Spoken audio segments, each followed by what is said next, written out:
All right, today we've got Johnny Grimes and Chad Johnson from Furnace Fest. Super stoked to chat with y'all. I think the last time we chatted was like maybe a couple years ago when I think we were doing like a recap of the 2022 festival or Yeah, something. So it's been a couple years 2022. since you've at least been on the Hmm. pod, but I've chatted to both of you within the last like year or so. How are y'all doing today? Y'all looking great. Johnny, you've got the blonde hair going now. It's great.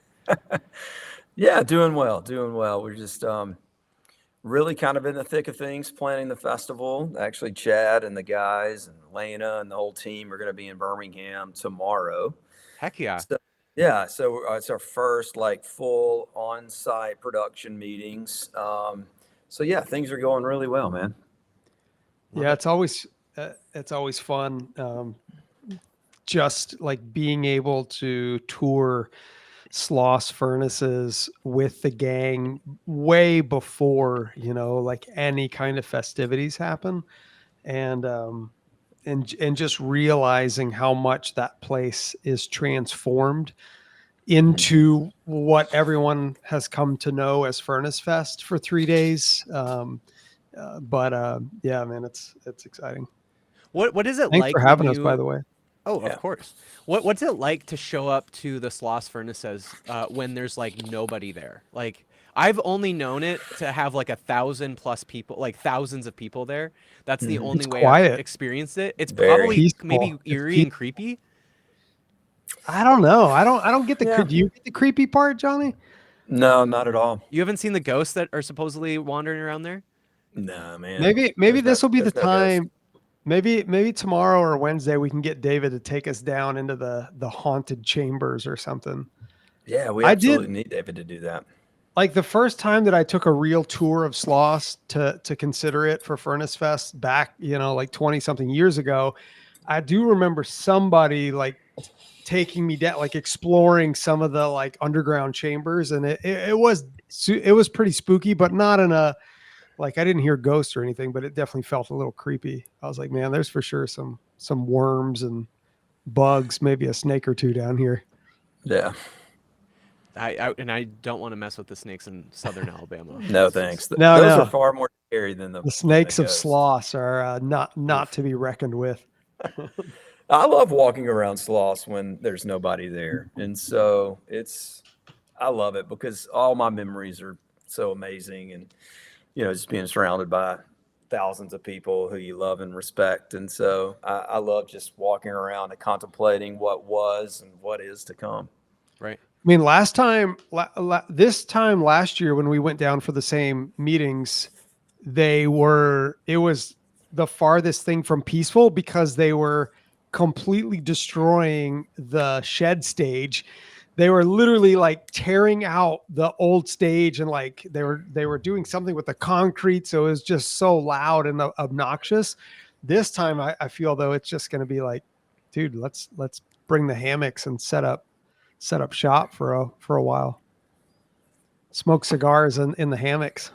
There you go. That's the way to do it. I remember a couple years ago, Cullen was like, it would be fun to like get one of the local people that we've met down there and like them sneak in with like maybe a few bottles of whiskey or something and then bury it in the ground there. And That then would be like, great. we get to the festival and then you just like, unbury, it's almost like a treasure that you just like unbury. Like I that would mean, be one, you talking about like smoking cigars out there. Like that would be one way to, get some, I sip on mean, some whiskey when you're out there. if you Good want the time. adventure, that's fine. But if you want to sneak a bottle of whiskey in, two guys, so it's just like, How okay, hard can it you be? I'm just, sure. I Yeah, and mean, I'm sure we you don't have just to have really to twist your share arm it. that much to sneak in some whiskey Yeah, into the festival, you right? just have to share it, or we'll just have a bottle of Furnace Fest whiskey. So There we go. But that, There we go. but I actually like the buried treasure I whiskey do. That's even kind of more cool. because to like go through that level of effort and then like somehow bring in shovels or something, like I feel like if you go Oh, to they all got to that dig it effort, up then by you should, hand. yeah, you should be allowed to enjoy your own whiskey. That's true. Well, let's talk about this sort of last, at least of what we've known as the iteration of Furnace Fest. So obviously, in the early 2000s, you guys do it for 4 years. Then there's this long hiatus, or sort of maybe it wasn't even thought of as a hiatus. Maybe you guys were just like done, and then all of a sudden it comes back. And now here we are in the 4th year of this, and you all, obviously last year announced during last year's festival that this coming year, 2024, would be the last year's festival. I'm really curious, like before we dive into like all the stuff that's going to be going on at this festival this year, I'm curious like what sort of was the story knowing that 4 years ago, it was announced, or maybe 5 years ago, I guess it was announced, and then obviously the pandemic shut it down for an entire year. But I'm really curious, like, did you guys truly go into that first year not knowing if there would be a one after that? Because it like does at this point now it feels like, all right, well, you did 4 years. It feels like it was just like it was planned. Like we're gonna do it for 4 years again, and then we're gonna call it quits. Like, was it truly like you went in for that first year truly not having an idea that it would go on like for another few years? Yeah. Oh yeah. 100%. I mean, I don't know if you even remember this. Oh, I'm sure you do because you got a good memory, Johnny, but the three dudes were trying to convince me that before 2021 happened, like we should here's all the reasons why we should do this for 3 more years. And, and I was the one that was like, I don't know, man, the one time thing just feels right. There's something, it wasn't, I mean, I think the closer we got, the more open I became to the idea. But then once I was there, I was like, okay, this is truly magical.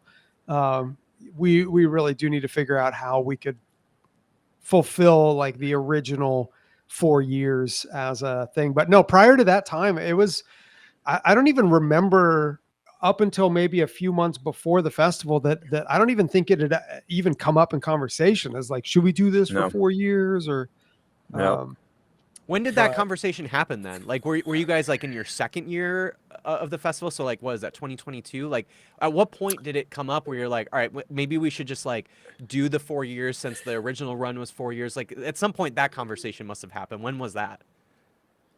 I think it was related. I think it was a little bit like probably either the week or two right before the festival or during the festival. But I mean, at that point, we didn't have a ticketing partnership beyond the first year, so we had to like go figure out how to do a ticketing deal. And I mean, so there really wasn't a master scheme behind how to flow out additional years up until pretty much the festival. At least that's how I remember it.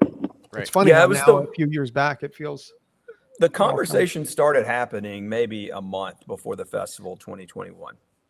It's like, because, we felt like we caught lightning in a bottle, and we was like, okay, should we do this? Should we not? Of course, I wanted to do it.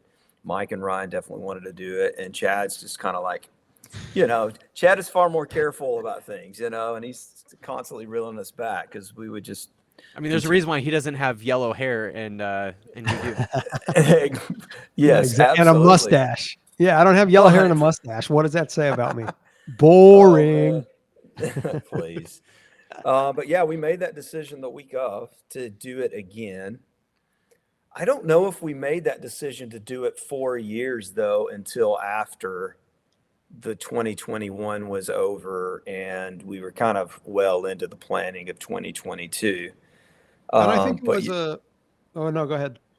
No, I was just going to say, but I do remember making that decision the week of Furnace Fest. Yeah, I think there was a big part of me that kept saying like, I just want to see how the festival goes. I want to be there. I want to feel it for myself and then make a decision. So if I'm not mistaken, it wasn't until we were there and it was like, okay, this is beautiful. But practically speaking, when we signed a ticketing agreement, that was when I think we had to make the call like, hey, we're going to do this for either another year, 2 years, or 3 years. And then it was like, well, if we're going to do 1 year, another year, let's commit to 3 and do the, fulfillment of the original festival years. But so like it was, so it would have been like after that first year where you really kind of got this sense of like, let's like repeat this in the way that we did for the original run. Yep. Yeah. That's super cool. That's correct. So, and I know you've like alluded to this, just with talking about like you show up to the festival, you're all of these people that you both have known for years, and it's just like is almost like this magical family reunion of sorts, like both with the bands, the fans. I mean, it's I felt that as a fan. I would have certainly imagined that you guys feel that as organizers. Like, what is it that you feel like maybe going into it, and maybe it's hard to know what you'll feel going into this last year, but what do you and maybe anticipate your feeling going into this? Like, is it going to be bittersweet, like knowing that it's going to be the last of what has been? Is it going to feel like you're just going to like be in tears the entire time? Like, do you anticipate you feeling like for this last year? Man, that's a great question. I don't know that I've honestly really thought that far ahead. I think we're still so much in the work, like head down work mode. Like we just have to get this thing over the finish line, both Right. financially and practically from an organizational point of view. That we're not quite to a place of just like, oh, what, like now that we're here. I mean, like probably a week, maybe a couple weeks before, my brain will shift and I'll start thinking about who I'm going to see, friends that I'm going to hug, which Hero Donuts, and how many I'm going to eat, like where I'll have a cigar with Johnny. Like it'll be all these things that, which bands am I super excited to see, all that stuff. But right now it's still, it's actually really difficult for me to go there just because I feel like there's so much heavy lifting that has yet to take place that I can't. It's sort of like, I don't know. I can't think of a great analogy, but it just feels like the work's not done. And so you can't Right. celebrate yet, Right. Yeah, I mean, I think tomorrow when everybody's in town, it'll start sinking in a little bit. And but as Chad says, like for me, June, July, and August are hands down the most stressful times in the life of planning a music festival, just because you have mounting debt, like so much. Like, okay, this is a multi-million-dollar festival. We've got to sell tickets. We got to keep selling tickets in order to pay for this thing. So your bills shoot up significantly because this is when you start tying in vendors and Right. toilets and I mean everything. And so, oh goodness.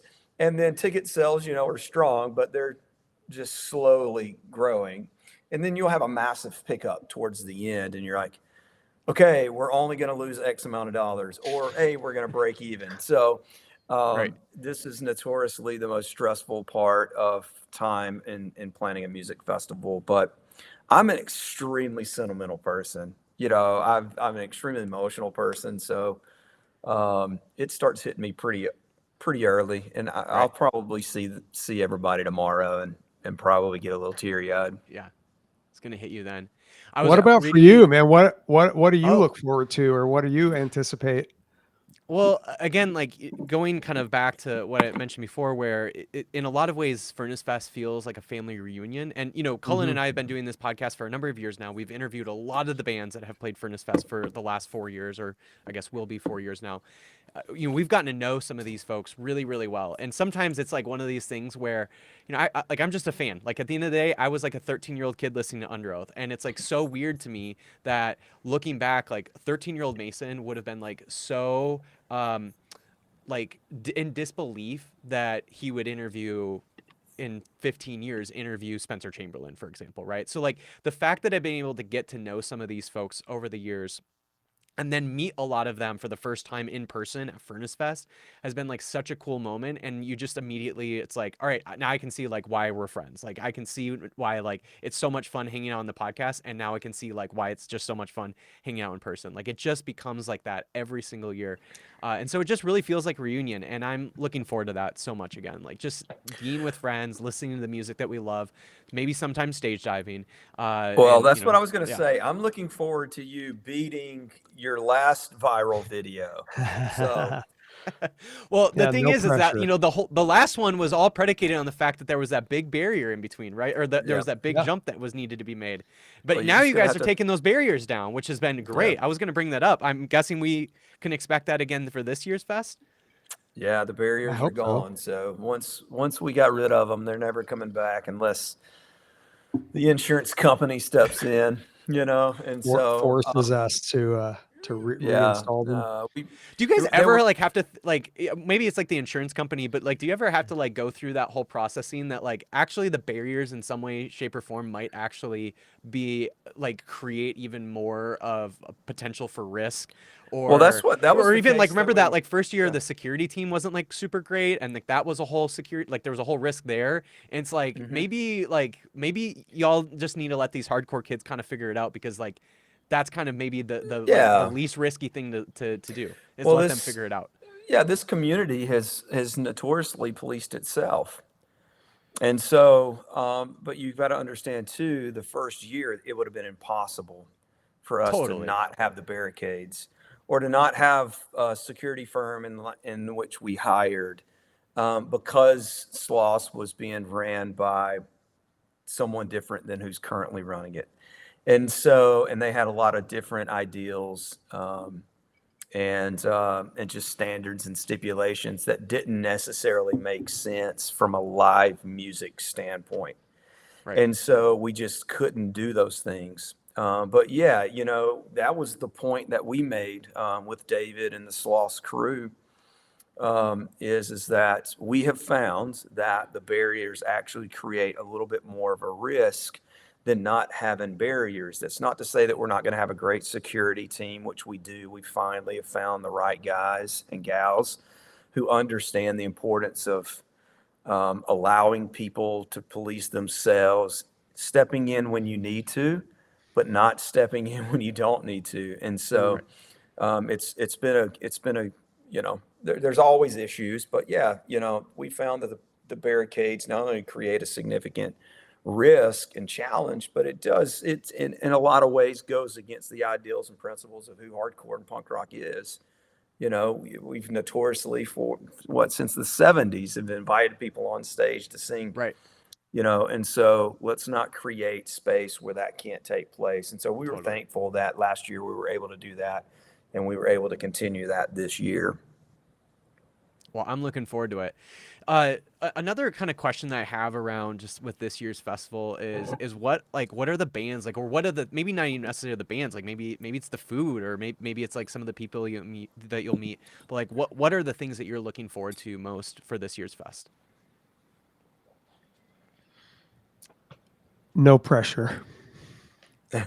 Yeah. That's a band I'm looking forward to seeing because I've only seen them one other time with Johnny, ironically, Nice. at a festival in Louisville. But I'm excited to see them on the Shed. So I'm excited to see Mind Force again, Under Oath. Like that. Just Hmm. closing everything out was going to be crazy.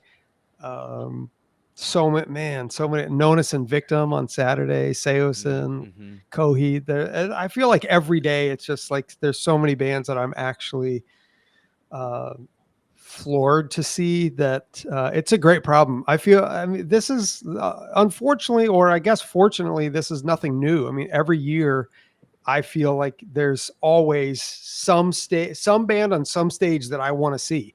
And it's just Hmm. kind of like, how quickly can I like get around people to get backstage or front stage or side stage to see this band? And then should I be on this side because I want to go over, to see that band over there? Or like, it's more about like, how do I find the fastest way through to try to keep up? Because as soon as I, lose sight, then it's like, oh man, it's tough. But You need to be Yeah. like that gym teacher like in middle school that was like maybe a little bit too big to like run around the nice, gym field or exactly. whatever. So you just like we're Yep, always in a golf cart. Well, like Cullen and I had one of those gym teachers in middle school. You just like you need to get one yep. of those golf Just carts and just have somebody chauffeur Just you true, buzz around the around. entire time. Yeah. Yeah. true. Yeah. No, for me, I mean, it's always just seeing. It's like a family reunion. So seeing all the people that you just love and respect, and all the new relationships that you create online. And it's like, okay, we're gonna meet us at the merch booth. I'd love to give you a hug. And so meeting so many of the people, the kickoff parties that are at Work Play this year, I'm Hmm. so stoked about those. But For me, the lineup is so stacked this year, and I will probably leave the shed maybe 5 times. So the shed stage from start to finish is stacked, and so bands like Trapped Under Ice, Oh seeing yeah. Trapped Under Ice in the shed, or seeing Bane in the shed is going Yeah. to be insane. So yeah, man. I mean, I'm just really excited about the lineup this year, but also it's gonna be sentimental. It's gonna be crazy. So creating space for people to meet and just hang out and How chat. do you how does one choose bands, or like what's the criteria that they use to choose bands for a festival that won't exist, at least in the way that it has for the last 4 years? Like how do you make that decision? Because it's got to be like maybe slightly of a different decision making process than Sure. the first 3 years, because you know that this is going to be the last time you do it this way. Yeah. Well, for me, it's just, I guess, the rarity of it, if that's the right way to put it. So for me, like NIV, who is just I think, one of the best just hardcore bands of their time. I mean, they haven't played in how many years, Chad? I mean, over 10 years. And so, I thought it was 20, but I don't know. It's been a long I time. mean, as a band, but Long yeah, time. it may be close to 20. So, like, I would definitely see that band because you're probably not going to see them again unless they do some super rare thing in their hometown. But so yeah, that's it for me. The rarity is going to be how I kind of pick where I'm at. I do think this year we were a little more systematic in terms of picking bands by stage, which I don't think we've historically done, but trying to book out like Friday, shed stage, main stage, and then later came the pond stage.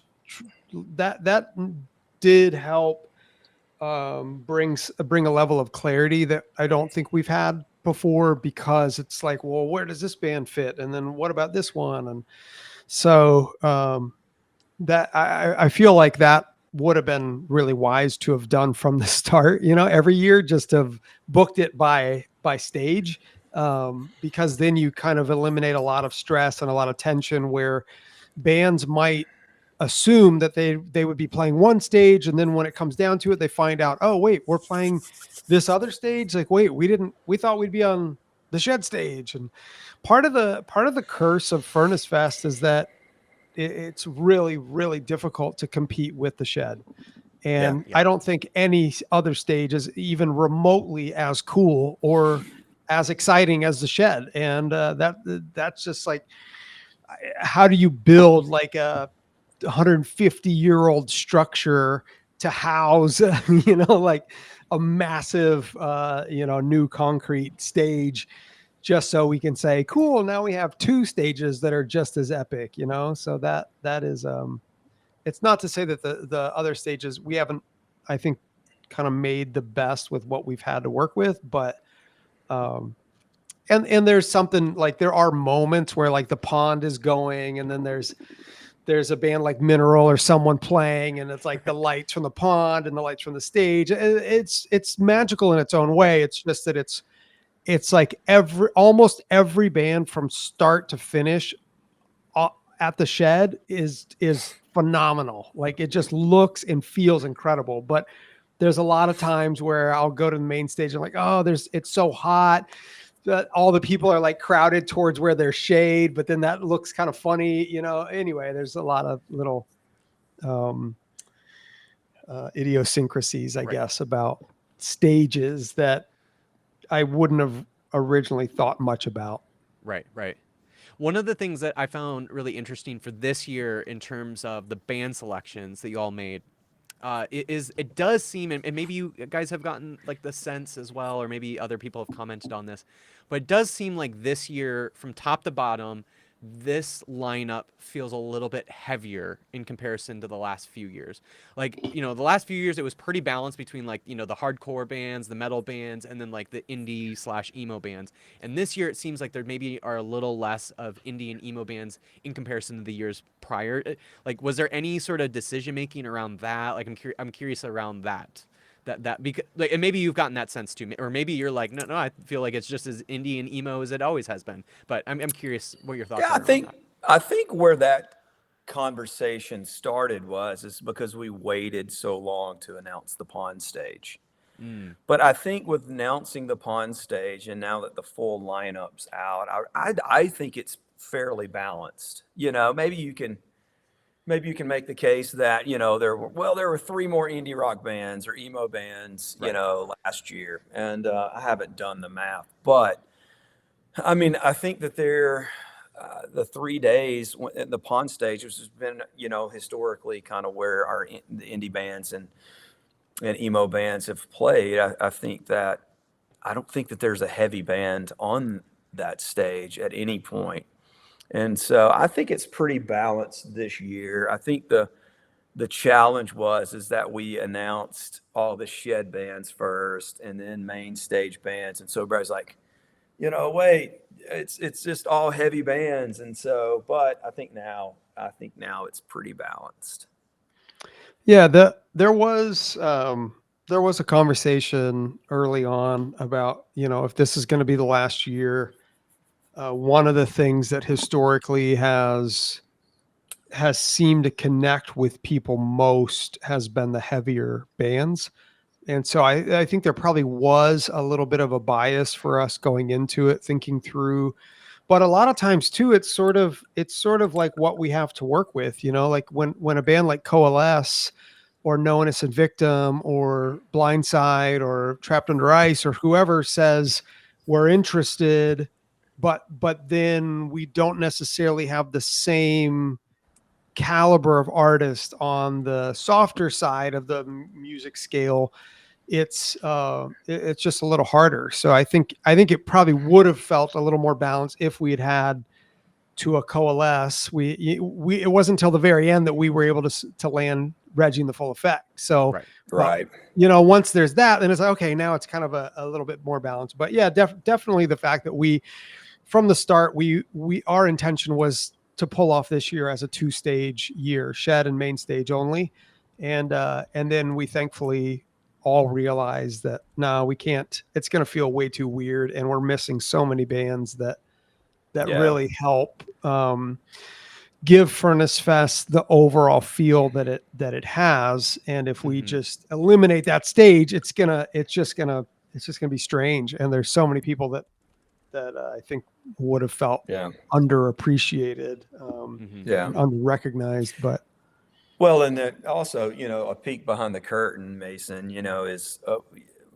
we went into this year not knowing if we were going to do the Pawn Stage because the past 2 years, I mean, we've been pretty vocal and open about it. Is that the festival's lost money, and so we were like, well, how in the world are we going to be able to ensure that we at least break even this year? And so, well, there's really only two ways in which that can happen. Well, there's three. Two ways is you reduce your talent budget, reduce your production budget, and then the third one would be to increase ticket sales. And so we know where we're at in terms of like what level festival, size wise, we know where we're at. And unless you like book a Deftones or whatever, we're not gonna get past, say, the height of it back in 2021. So, is it sustainable? Is our budget sustainable with the amount of tickets that we're selling? And we reduced ticket price this year. Mm. So, because we wanted to decrease the barrier for people to come. And so, thankfully, we had a sponsor come in and say, "Hey, we're actually going to donate the PA for this Wow. for the Pawn Stage," and so that drastically reduced our production cost. And so that kind of helped us. And we'll announce who that sponsor is in the next few weeks. But that really helped us make that decision to, hey, let's go ahead and do this. Because we don't want to lose a segment of fans who are like, I love the community and I love the fest, and I'll go see an Under Oath or a Blindside, but I'm not going to see all these really really heavy hardcore bands. But what brought me was, that those indie rock bands. And so we didn't want to lose that segment either. Right. No, I get that. I get that. One of the sort of things that I've had over the last couple years, attending Furnace Fest, loving Furnace Fest, is it does seem that ever since you all made the announcement back in 2019, and then obviously COVID happened and things got delayed. But I remember even back then, it did seem like there was this maybe 10-year period where these kind of bands didn't have a place where they all can play at the same festival. Like they might like all individually play at like a different festival or whatever, but they're all kind of like their own. They're not all like playing together or whatever, right? And now all of a sudden, now we start seeing a lot of these bands that I've grown to love, or maybe they're newer bands that I love, but would maybe also play Furnace Fest. But a lot of them are starting to play at these other festivals, and these other festivals have started to pop up, right? Like there's I think the When We Were Young festival. I think Download just had their festival. There's a number of other ones that have popped up over the last few years. And I'm wondering, like, when you look back at this, especially with this sort of second 4-year run of Furnace Fest, do you feel like maybe you kind of were like the catalyst that has started like, oh wait, like it's a possibility to have these indie and emo and hardcore and metal bands like all gather together at the same festival again? And these types of, indie, like a lot of them that may have like had some maybe some adjacency to like the Christian music world or whatever. But I'm really curious, like, what your thoughts are about how like so many of these festivals have popped up over the last few years. And it seems like maybe Furnace Fest back in 2019, when you first announced it, there wasn't a ton of those festivals that existed, and all of a sudden now they all exist. So I'm really curious, like, how you think about kind of the influence maybe Furnace Fest has had, even if Furnace Fest hasn't gotten to the level of success that maybe some of these other festivals have gotten. To me, it's a two-pronged answer. One is that I do think that the timing of Furnace Fest coming back was really pivotal to people, and it probably did provide other festivals that were maybe watching the kind of reinforcement that they needed, or the encouragement. But I also think that timing wise, my understanding is that everything moves in 20-year cycles. So you can watch all sorts of market trends and different things kind of like circle in this like 20 year kind of revolutions. So the year 2000, my guess is that there were already others who were thinking about 2020 as just a way to celebrate what was happening 20 years ago, because those numbers are so even and so easy to remember, that it's even 2001 and 2021, it's cool, but it's not quite as clean and like sexy as 2000, 2020. So I don't know. I think that was part of it, but it does seem like once we announced Beloved, and once we kept announcing all these bands, that the reaction on social media must have been a really strong encouragement for anyone watching. Like, right, hey, there's something going on here. Yeah, I mean, I think Chad nailed it. I think we gave people reason to say yes to maybe some of the thoughts that they were having in terms of what they were going to do with their music festival. But I mean, to Furnace Fest credit too, I mean, it's kind of historically been a part of the DNA of Furnace Fest, is kind of really to bridge the gap between all these different genres of music and subgenres, whether it be indie rock bands and hardcore bands. So you would have the Operation playing with, Avenged Sevenfold or something like that. And so, but then also you had, bands that were professing Christian or believers, and then, non-believers alike. So from its very foundation. So I think historically there's always been that kind of a DNA to the festival. And then just kind of reuniting that spark 20 years later, I think gave other people maybe the courage to say, hey, this works. And it gave other festivals who had far better means and, team and those types of things to be able to do it and grow it significantly. So, which is awesome. I mean, When We Were Young's an incredible music festival, And so, yeah, I mean, there are quite a few that are doing it now, and doing it really well. Right. And I wonder if maybe if there was a blessing or a silver lining to COVID, it's that for an entire year at least, live music was taken away from us. And Hmm. for all of us, that was probably the first time in our lives where we realized, oh wait, like this music and this music that we love is not just given. Like we actually have to invest in time and energy and money into making sure that this continues, that this music continues that we love. And so I Hmm. wonder if for a lot of people it was this sort of reckoning during that year, especially the year of kind of like lockdown and early pandemic, of people realizing like, oh wait, like if I really love this music, it could be taken away from me. So I'm gonna like actually take the time out of my life to make sure that I go to a Furnace Fest or I go to one of these festivals, because it's not given that we can just continue to do this in our lives, because Hmm. something like a pandemic can just end that like that. Yeah, I mean, I 100% agree with you. I mean, people, you don't necessarily know what you have until you don't have it, right? Right. And it was taken away. I still think live music is facing significant challenges moving forward. Totally. Um, whether it be independent music venues are having a huge challenge because, we can't compete. We just can't compete in a world full of live nations and AEGs. And I know everybody likes to like pile on to those guys, but we really can't, And so when we're bidding for tours, he's like, "Well, sorry, we're going to go here," and it's a live nation venue, and so.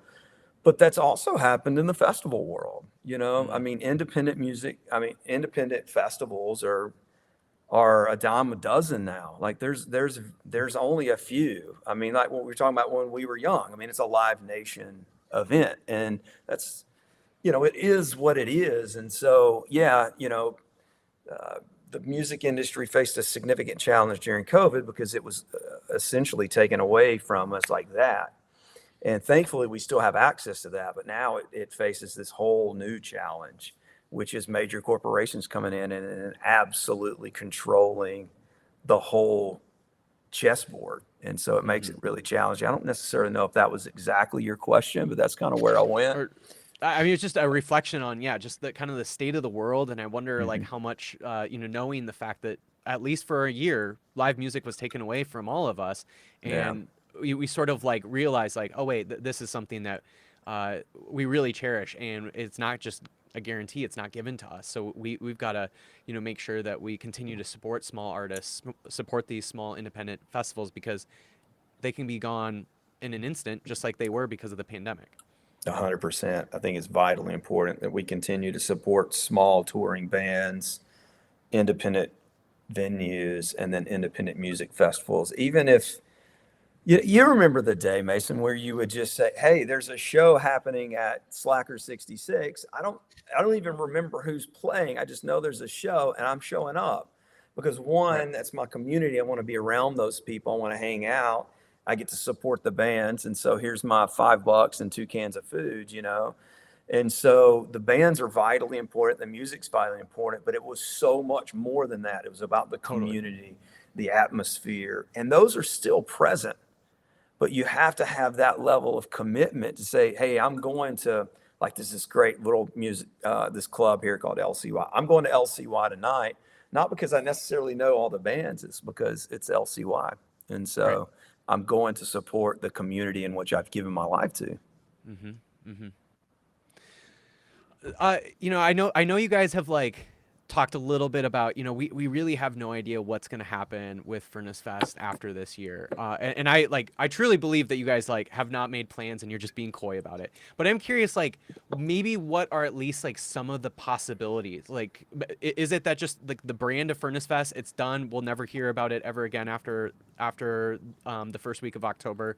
Or is it going to be something where, what are even like the possibilities that you maybe have brainstormed or imagined or dreamed of what Furnace Fest could be, knowing that this sort of like 3-day festival version of it is likely not going to ever exist again? Like, what are maybe your hopes or dreams, even knowing that y'all don't? It sounds like you have no plans on what that even could be moving forward. Yeah, no, that's true. My hope and dream is wrap up this one with like such excellence and such excitement that that we're able to kind of like bookend the beginning and the end in such a way that it's like a seamless marriage. That, like, to me, I'm still, I guess, in the same way that I struggle to think about the actual being there.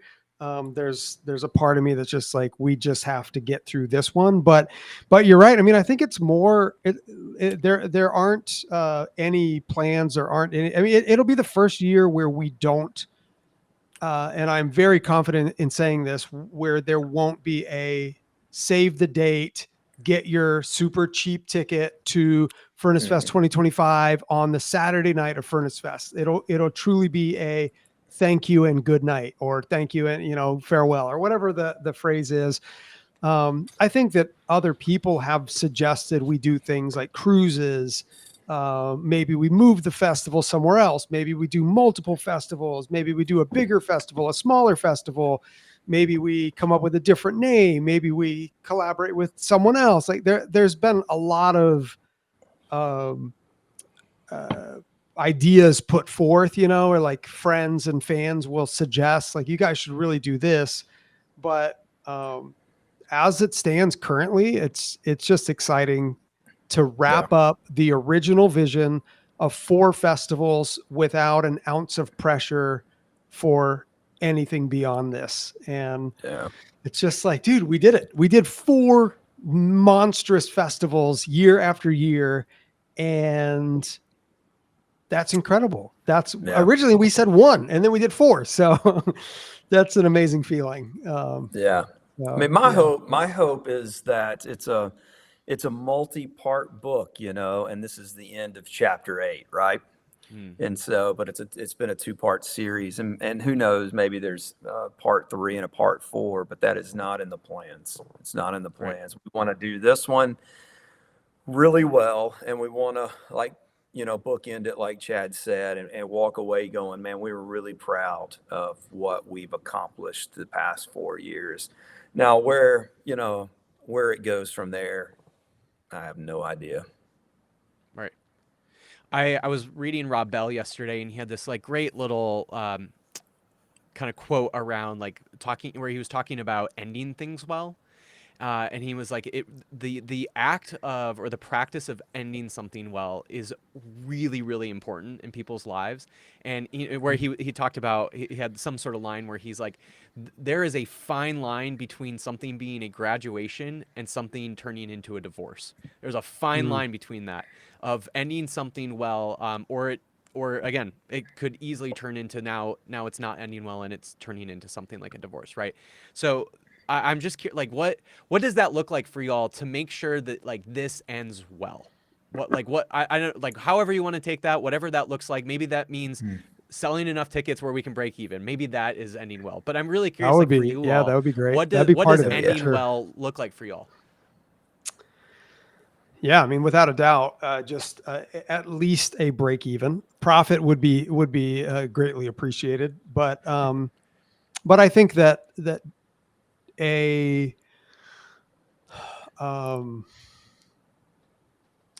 don't know. Like I keep going back to a podcast where I don't know if it was, I think it was still considered Bad Christian at that point, but where Matt and Toby were interviewing Tim from Under Oath, and he basically asked the question, which was a question we were already processing, like how do these guys continue to keep a festival that was built largely on nostalgia? How do they keep it fresh year after year after year? And so I guess for me, the first part is just like the liberty and the freeing feeling to not have to be bound by that pressure to do putting on Furnace Fest year after year does come with an enormous amount of pressure, that we not let the community down, that we book all the best bands, that we put, that the weather's great, that everything rolls smoothly, that all the right food vendors are there, that there's like so many things that have to go right in order for everyone to enjoy themselves, that for me, it's just like, I would just love for that level of final, like, if regardless of whether anything comes next, for everyone to have the same feeling that they have when they listen to an album that they absolutely love, and track 10 finishes and they're like, that's it.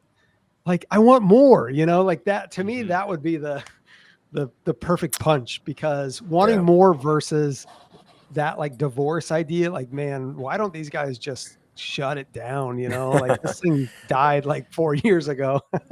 Yeah, I think for me, it would be seeing the lasting relationships continue, or seeing the relationships created last and continue past a specific time, music festival in September or October.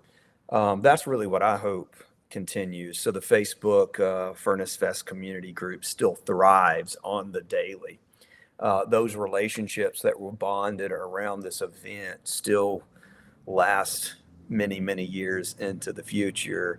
All the people that I've got saved in my phone and we text on a consistent basis, and whether it's just like, hey man, just booked your favorite band, not telling you which one type deal. It goes way beyond that. Hey, how are you doing? How are your kids? I see that you've been sick, is there anything I can pray for you about? Those types of things. Seeing those relationships continue for the next 4 years, 8 years, 12 years is really going to be the test of whether or not this is a graduation and not a divorce. Right. Well, and there's probably some Furnace Fest babies out there that they'll there's continue plenty. to, there's got to be quite a few of them.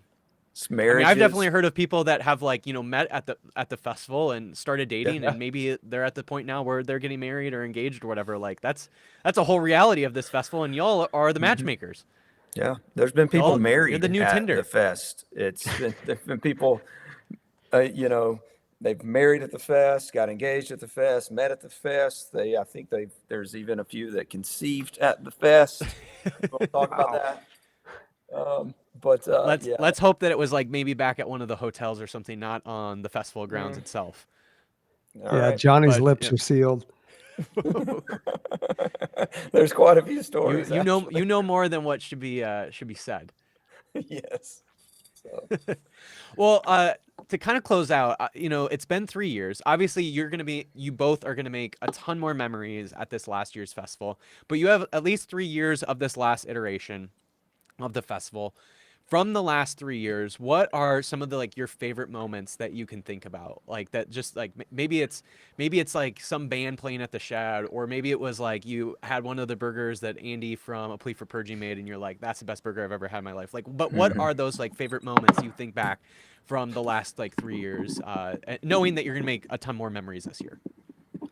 Yeah, the first one was that first morning back on 2021, that Friday morning, and just the overwhelming feeling that it was to walk around passing out little baseball cards before anyone had any expectations that we would do multiple festivals, that every year would come with exclusive and very hard to find baseball cards, and that would even be a thing, that I'm just out there passing out Strong Arm and Elliott baseball cards and saying hi to people, and just completely blown away by how many thousands upon thousands of people were like flooding into the festival.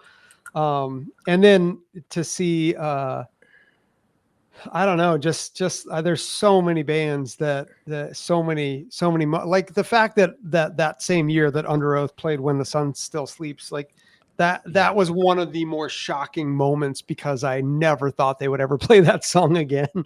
And so when Spencer was like, we're going to do something that we haven't done, in like 20 years, I was like, no. And probably will never do again. Yeah, I remember. Yeah, and that. probably this is never going to happen again. I was like, no way. Well, They're that not and I gonna do think that. around that time, like Dallas was still a little touch and go. Like I think he was out maybe out of the hospital, but he was still struggling, and it was one of those moments where it was like, God, like this is so cool. Like everybody is thinking about Dallas right now, and this is like a great way to honor him. Yeah, and then that was a perfect segue because year 2 would have been the Maylene and Blindside combo on the Shed stage, and just like so much, even though we had some technical issues, just like there was so much magic between those. And then oh man, I'm trying to think last year what was the memory. I think it was how often I would find myself standing wherever watching a band, and just like the connection that I would feel to people that either I had not met, and then especially to people that I've realized that the history I share is like now decades long. And just seeing a friend that's like, dude, I haven't seen you in so long, but remember when we put on shows together, or remember when we did this thing or that thing, or it's a weird feeling that there's history everywhere, and memories everywhere. Yeah, I think for me, it's in 2021, standing at the front gate before we opened gates and seeing so many people. I was a little overwhelmed, terrified. I was so scared. I was like, we're about to open these gates. It's going to be pandemonium. This place is going to get burned down, But no, but it was amazing seeing all these amazing people.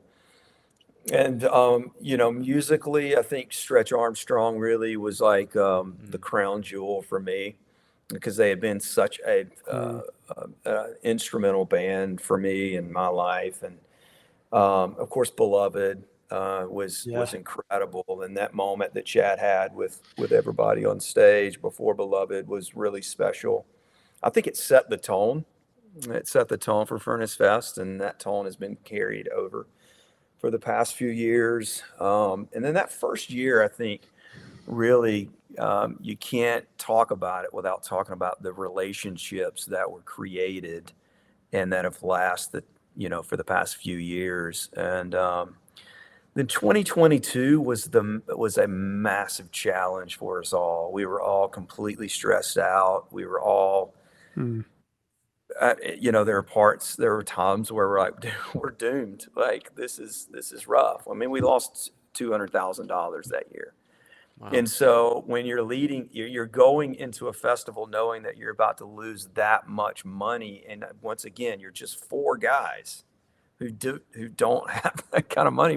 We don't have Live Nation or anything behind us. It just writes it off, It's terrifying, but it also stresses you out. And so I saw a half sets of 2 bands that year. That was it. Wow. Because it seemed like not only was there this weight, this pressure on your shoulders, knowing that you're going to lose all this money and you don't necessarily know how you're going to climb out of it, but there was just continued issue after issue after issue after issue. And so I'm here, I'm there, I'm taking care of this, I'm doing that, I'm doing this, I'm doing that. And so I think, for 2022, it was really like, when I look back, it's about the team. To see those group of people come together and go, we're going to get through this together. We're going to do it to the best of our ability, and the chips will fall where they fall. And so everybody from Elena to Denise to Chad, Ryan, Mike, I mean, everybody who's, merch people and all of our vendors, and just, rocked it out. And we got through it and we survived. So the team was really that moment for 2022 for me. But 2023, for me, it was about a party. And I was like, last year was so hard. I was so stressed. Things are going smooth. And I told the team, I said, hey, come about noon on Friday, I'm putting this walkie-talkie down. I'm not picking it back up. And I didn't. And I had the best time. And it was because of the team. The team was like, okay, cool, we want you to do that. And so, again, the team that we've hired and that have came on board who volunteer or get paid pennies on the dollar, like, we want you guys to go and enjoy this, and we did. And so, like, so I got to hang out with Chad a lot. I got to hang out with friends a lot. I got like seeing my son enjoy it last year was incredible. Him and all of his little friends, little 14, 15, 16, 17-year olds, like moshing harder than all these old men. And I was like, this is cool.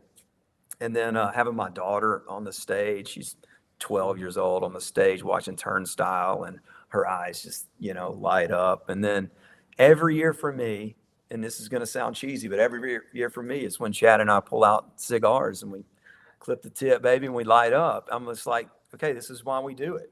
This is why we do it, to sit back, stop, enjoy what we just created and what we just experienced. Even though we lost 200 grand in 2022, we still got to watch thrice from the security fence with cigars in hand. That's right. That's pretty Cubans epic. That's at that, almost worth 200 grand. Absolutely. Almost. So yeah, and it's about those experiences and doing it with the people that you love. And so, so those are by far the most memorable times for me. Yeah. You mentioning your kids, jamming out and having a blast. Like, that is what, when I look back, at least especially last year, as one of my favorite Furnace Fest moments, it's to be able to watch a band like Living Sacrifice. Like, these guys are in their mid 50s. They're getting close to 60 even, and seeing some of their like original fans, like from like the 80s, and you get some of these guys that have been listening to hardcore since the 80s. Like, I mean, you get like some of those people, and they're in their 50s, maybe even some of them in their 60s, and they're jamming out, having a hell of a time. And then you like Saturday night last year, you see Turnstile, and you see all these like 12 and 13-year-olds and all these kids, and some of them who decide to climb the rafters. Like, it is amazing that like we have this music that connects all of us, whether you're 60 years old or you're still learning algebra. Like, it doesn't matter. And we all are still connected to this music. And it's one of those things where this music, like, it's sort of marginalized in the rest of, like, I mean, it's not mainstream music. There's a reason why it's not considered mainstream, is because it's like kind of marginalized in the general music industry. And so we all sort of have this like commonality where we know, hey, there's this thing that we're connected by that not many other people in the world are connected by. And whether you're 60 years old or you're 13 years old, you're connected to this, and you're a part of this. And like, to actually see that happen with 60-year-olds moshing in the pit with a bunch of like 16-year-olds, to me is like the coolest thing. And it's because you all have curated this event where all of that music comes together. And that means you get 60-year-olds and 16-year-olds coming together and having the time of their lives. Yeah. It's truly special, man. It's humbling. So anyway, that's like one of my favorite Furnace Fest moments is, especially last year, thinking about like seeing all these young people at Furnace Fest, watching Turnstile. And like, I remember being that 13-year-old kid watching Under Oath or, whoever it was during my time, right? Like, I was that 13-year-old, and to think back and I'm like, oh wait, like, I was 13 and I was jamming out to these bands. And now to know that there's a whole new generation of those bands that are like, for that 13-year-old or 14-year-old, like, that's the most important thing in their life right now. Like, I'm like, that's so cool. Like, this music is continuing to live on. It's really cool too to see these 13, 14, 15, 16-year-olds listening to such great bands. I mean, Turnstile's been a great band for a really long time. People are like, oh, these are the new kids on the block. It's like, no, they've been around forever, you know. But, they're popping H2O and Strife in and Judge and, like, all these great bands. And I'm like, I mean, I see these kids that are, from Birmingham and good friends with my son. I mean, they're just posting great music. I was like, since when are you listening to H2O? This is incredible, And a lot of music stands the test of time, especially in hardcore and punk. You've got these kind of weird, silly phases that run through. But man, there's so many great bands that just stand the test of time. And it doesn't matter who you are or what generation you're a part of. You're like, oh, that band's great. But also the OGs can look to, Incendiary and all these great bands and go, golly, these dudes are killing it, And so it's really cool to see that overlap. old guys looking forward, young guys looking back, and it's pretty cool. Yeah, Oh. it is. Yeah, I was a 13-year-old, watching Under Oath DVDs where Chad would appear, and it's like the weirdest thing in the world to You'd be like, "Who's that guy? 15, He's so 15 cool." years later, now I'm just chatting with him and giving him a hug at Furnace Fest every year, and it's just like, what is life even? Sometimes it Yeah. doesn't even make sense to I me. know. But anyway, I feel cool. the same way, dude. It is crazy. Yeah. Well, I don't want to take too much of you guys' time. I know you're busy. You got an entire festival to run, but I'm so excited to see you all in just a few months. Same, dude. I'm gonna give Yeah, both of you man. a big hug. It's gonna be Please. a time of both for Cullen and I. It's gonna be the time of our lives. We're gonna just soak in every single moment. So can't Yeah. wait to see you guys in just a few months. Well, send our love to Colin. Yeah. We'll do. 100%. Thanks, dude. Love you. Excited for October.